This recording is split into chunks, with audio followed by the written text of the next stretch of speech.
Hello and welcome to my Ironman Collection Log Series, Episode 5, Achievement Diaries. Let's start today's video off by going to the Motherlode mine and getting the last two collection log slots over there to Greenlog Motherlode mine as well. As you can see, I AFK'd some Motherlode mine and got my 200 nuggets that you need for the gem and coal bag combined. So I bought these two collection and log. got the green log for the Motherlode mine section. The only thing log. that I still need over there is the larger sack thing, so I can store more than 108 ores in there. Maybe I get that at a later point, but I'm not sure about that yet. After that, I went ahead into the mining guild and power mined some iron rocks, or not power mined because I didn't really drop them. I banked them all. Because it's quite easy when you go to this spot where I was to run to the deposit box and bank them really quick. And as you could see for a tiny second there, because I had the first mining gloves already, the iron ore doesn't deplete after one ore, it depletes after two. So it's also not as click intensive as it was. Collection log. And now with the superior mining gloves, it's gonna be even more chill when I go for the expert mining gloves there. With those three collection log slots out of the way, I figured let's use all of my bars up and go to Giant's Foundry. First, I'm gonna talk you through basically one run. When you have the RuneLight plugin on Easy Giant's Foundry, it shows you what thingies you need. What are they called again? I don't know it right now. The molds that you need. And when you use those, it's basically, you don't have to think, you just click whatever is sliding up in green. Then you will get your metals in. I always used 1414 mithril adamant because that's the best points for mithril adamant. It might be faster to use something else, but I couldn't be asked to do that. It's just 2 clicks in the bank and get it. Then you pour it in the mold. You have to cool it first, basically twice. I menu entry swapped the heating and cooling thing to go for the option that heats or cools more. So it's quench and dunk. Afterwards, you basically have to look at the top side if you do it without the plugin. So you can see the heat is the one in the middle that shows how much heat is still left in your sword. When it turns this orange you just saw, you can click on it again and then you perform a better action which gets you more progress on your sword.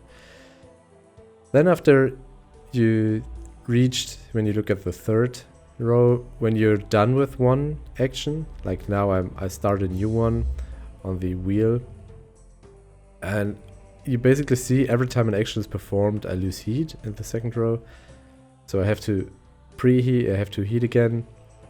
Now I got another action there, so I have to heat it back up. Okay, I don't have to heat it back up to go back because I got the special action, but now I need to heat it back up to the red area so I can go back to the trip hammer. And basically that's all you have to do.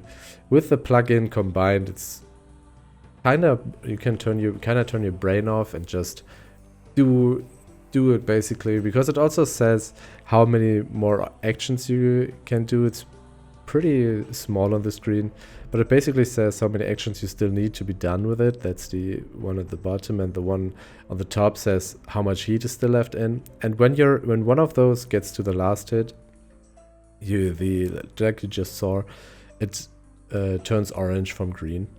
And when you don't have enough heat, or there's no action left, no, only when you don't have heat, when there's no action left, it's not highlighted at all.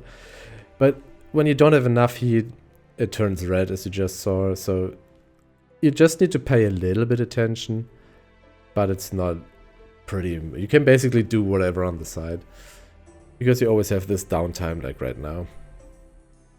And once you're done with all the parts, when you go for the 14 mithril 14 adamant, you always will end up with these 6 separate rows. And you will also end up with 3 bonus actions. There might be someone smarter than me that figured out if it's better to just try to go for 5. I just read that you need 6 to get 3 bonus actions, so I don't know if that's faster or not. And basically when you're done with it, you just hand it in, and when you're handed in, you get the option to basically get another sword immediately. But now I had enough to get my smith's glove, so I figured let's get them. When you have the smith's gloves on, or basically any other smith's uniform outfit, you get a 20% chance per piece to perform your actions at an anvil 1 tick faster, or to give also 20% chance to get increased progress when you perform stuff in the Giant's Foundry. So I basically went ahead, gone ahead and bought the cheapest ones first. So I get 20% per piece there. You can also imbue your smith's gloves with your ice gauntlets, so you have both in that one slot. And when you have the full outfit, you get the 100% chance. So it doesn't cap at 40%. So that's the full collection outfit. Buff is basically getting another 20%. As you can see there, I also got all of the molds that are used in a certain way.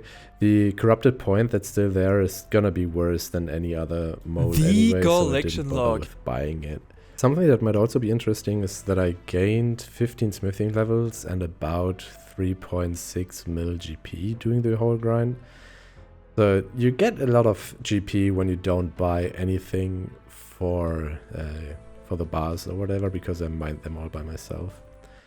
After I was done with the Giant's Foundry grind, I went ahead and basically finished up all of my combat achievements from the medium tier. And while you see me running around collecting all the rewards from the different diaries, I'm gonna ramble a bit about the next bigger goals, or goals that I'm gonna try and do behind the scenes basically. And that's almost only Slayer, because I need level 80 Slayer, and I'm only level around like 60 right now, so I need about 1.7 mil Slayer XP. And that's gonna be quite tough, because I need to get the rune boots from the Necreals. And there might be a time where I not gonna show the Slayer stuff that I get, so the collection logs on screen when you see them, when I'm hovering the character summary thingy, and it's gonna show more collection log slots that I'm gonna show in the video, because I think I want to put all of the Slayer stuff into one video. But if I get them passive, I will just have them and not gonna show them instantly, and just gonna put them in one video. Or do you think it's better to put them in basically whenever I get them, and then just show them and don't have a real dedicated like Slayer video? I'm not really sure about that. I think right now I always try to do basically videos that are a certain topic and then get all of the stuff in there, like right now with the achievement diaries and mining and smithing, because those two are basically working pretty well together. I'm not sure if that's what I'm gonna do. It kind of depends on how long it takes me to get to 80 Slayer and how many collection log slots I get on the way.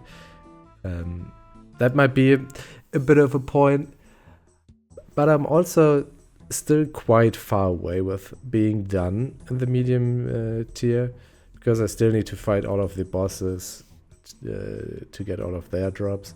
But I'm trying to do everything that's basically progressing my account first, so I have the best gear and stats basically before I start fighting the bosses. So in order to basically have better kill time and be a little bit more efficient. I know overall that's not the most efficient way, but that's why I play it with the tedious style, kinda tedious style way, to not be like full hyper efficient. Just basically do whatever is the most fun for me right now. Another topic that I'm thinking about that's not the Slayer grind is, would you be interested in more longer videos and not so much focus just on the collection log slots? Like getting maybe XP milestones every 1 million, or level up messages, or this kind of stuff as well. Maybe even when I do quests, just a short, not the whole quest, but a short, oh, I did that quest thingy, now I can do this and that. Or is it more, do you like it more the way it is right now? Maybe a little bit shorter videos like they are right now, like 10 to 15 minutes, maybe some 20-minute ones, but more the focus lying more on the collection log slots and getting them. Because I could do both. The only problem is that I produced some episodes already, so by the time I see that, there will be a little bit more episodes out already until I can change things up, basically. So I would be down to do both. Right now, since that's the account focus is mostly just collection log slots, I figured I put mostly collection log slots in the video and don't show like, oh, I did this quest, I did that quest, level up, well, yada yada yada. You know how the videos are. Okay, that's gonna be it with me rambling about different topics. Let's quickly go ahead and collect the last achievement diaries. Let's start off with this Fremnik one. I kinda misclicked, didn't see him there because he was hiding behind the tree. But now, let's go ahead and speedrun this real quick. Boom, boom, bop. The collection log. Boop. And with that, we're done with the medium combat achievement diaries for every different region. And also, we're done with this episode. We managed to get 9 collection log slots and ended up with 372 overall. And of course, all of the medium diaries. If you liked this episode, feel free to leave a like and subscribe to don't miss any further episodes.